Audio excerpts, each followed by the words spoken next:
5:13 WMAZ Morning starts now. You'll need to grab those coats again this morning. It is a cold start, and we are going to stay cold for the most part over the next 7 days. I'll have those details coming up.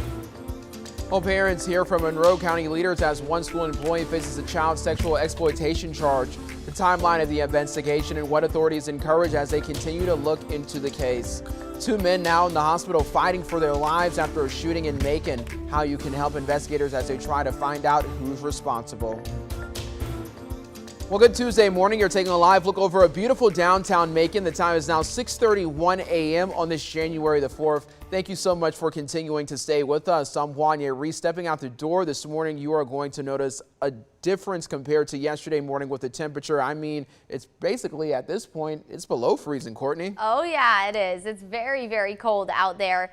Yes, freezing, which also means, with that being said, if your car is not in the garage, don't do as I did and head out in the last minute. You are going to want to head out a few minutes early to warm up that car, especially all you parents getting ready to take students back for that first day after winter break. Hopefully all of you students and teachers were able to enjoy that.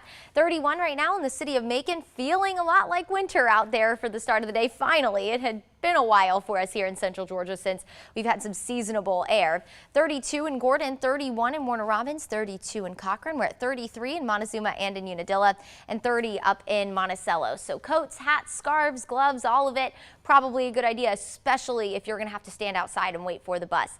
Here's a look at that 24-hour temperature change. So between 5 to 20 degrees if you are east of 75. Took a little longer for that cold air to roll on in. So now it's definitely noticeably cooler in some of our eastern counties for the start of the day. Lots of sunshine in mid-50s, and we are going to stay pretty seasonable for most of your 7-day forecast. I'll have those details in just a few minutes. Well, thank you, Courtney. The investigation into a Monroe County school employee continues. Investigators arrested Mary Persons High School band director Miles Benson last week. The sheriff's office says they got a report of sexually explicit material exchange between Benson and a teen who was previously his student at the high school. Last night, school administrators, Sheriff Brad Freeman, and the district attorney updated parents on the investigation into Benson, walking them through the timeline. Sheriff Freeman says it started with a call from a mandatory reporter on December the 21st. They seized the teen's device and later Benson's devices. DA Jonathan Adams says investigators collected enough evidence to arrest the band director on charges including child sexual exploitation and sexual conduct by a person with supervisory authority. At this point, investigators confirmed one victim, but DA Adams says they're still early on in the process. That's one reason for this forum, is to encourage any parents or students to come forward if they have any information regarding potential victims in this case. Benson bailed out of jail last week, and DA Adams says it was on the condition that he's not allowed on school property or to have contact with the alleged victim. He's also not allowed to have any contact with minors. The school district says he remains on administrative leave while the investigation continues. Investigators are hopeful today that a big bump in a reward may help crack the case where a credit union robber shot a teller in Warner Robins. Yesterday, the FBI announced the reward for information leading to an arrest now sits at $15,000. That's up from $5,000. The robbery and shooting happened November the 22nd, minutes after a home invasion on West Imperial Circle.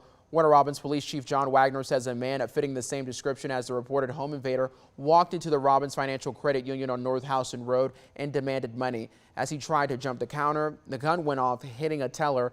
Anyone with information, you can call the FBI Atlanta Macon Resident Agency. That number at the bottom of your screen, it's 478-745-1271. That number again, it's 478-745-1271. Well, right now at 6:34 a.m., 2 men are in critical condition after a shooting in Macon. The Bibb County Sheriff's Office says it happened just after 10 last night near Adams Avenue and Align Street. Investigators are still trying to figure out what led up to the shooting and who's responsible. If you have any information, you can call Macon Regional Crime Stoppers. That number, it's 1-877-68-CRIME. That number again, it's at the bottom of your screen. It's 1-877-68-CRIME.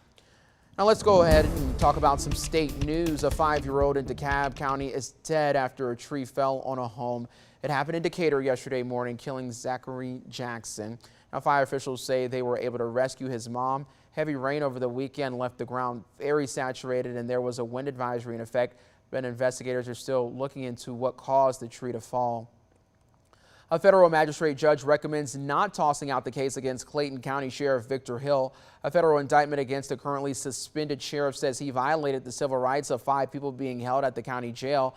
Prosecutors say he used excessive force against the men when he ordered them held in a restraint chair without justification and as punishment. Hill's lawyers argue that he is not guilty of any crimes. Over 200,000 Georgia Power customers now have their power back after storms knocked it out yesterday. You may have been impacted by this. As of 5:30 yesterday afternoon, the company said they're working to restore power to about 12,000 customers. They had crews in the field last night trying to complete the process. MARTA is asking for $300 million to expand in Clayton County. It just applied for federal funding for the project, which could reportedly connect the College Park MARTA station to several spots, including the Airport Gateway and South Lake Mall. Federal funding would cover about half. The other $150 million would come from a penny sales tax. In less than a week, Georgia fans will cheer on the Dogs in hopes they will roll over the Alabama Crimson Tide and take home the national championship.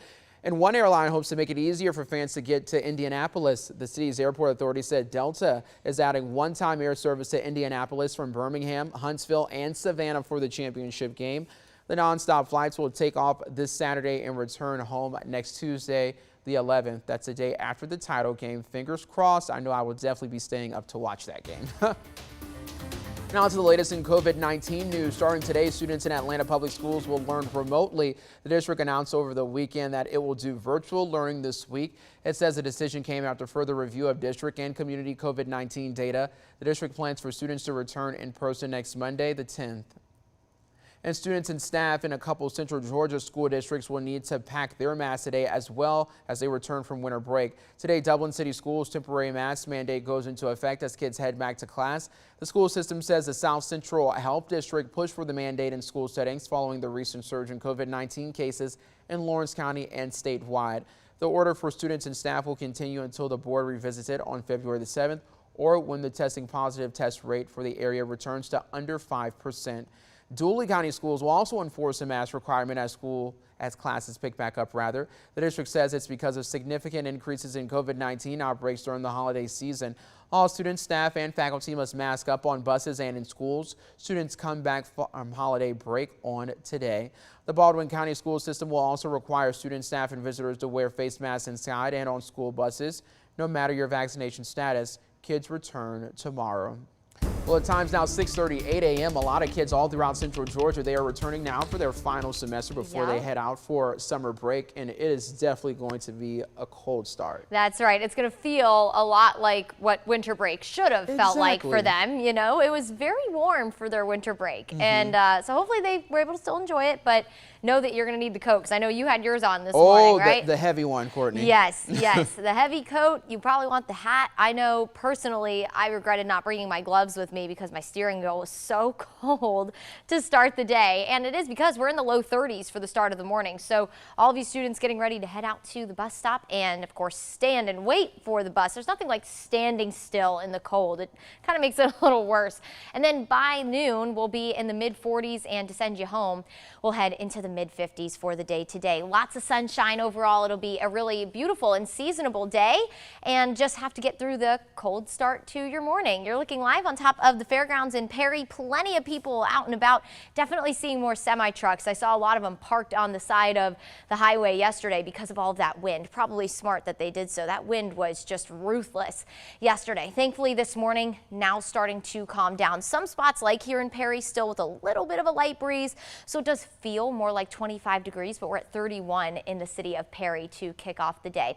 Low 30s area wide, so you are going to definitely need to bundle up, and also don't be in a rush this morning. You're going to need to probably defrost that windshield. I know I had to on my car, so that's going to take a couple of minutes. Be sure to plan time for that. 31 in Macon and in Warner Robins. We're at 33 in Montezuma, 30 in Butler, 32 in Gordon, and 34 in Milledgeville. Here's a fun little fact for you. We are actually colder here in Macon than Denver, Colorado. They're at 34 degrees in Denver. Now, of course, they are waiting for another weather system, but still, just a fun fact. Also, another fun fact that I read on Twitter this morning, the panhandle of Florida yesterday, parts of the panhandle received snow, before the city of New York did for the start of January. Now, of course, I know January's only been going on for a couple of days, but that is still really impressive. Just a lot of strange weather going on across the southeast. Now today we'll be in the mid-50s. If you're north of Macon, low 50s. Again, lots of sunshine.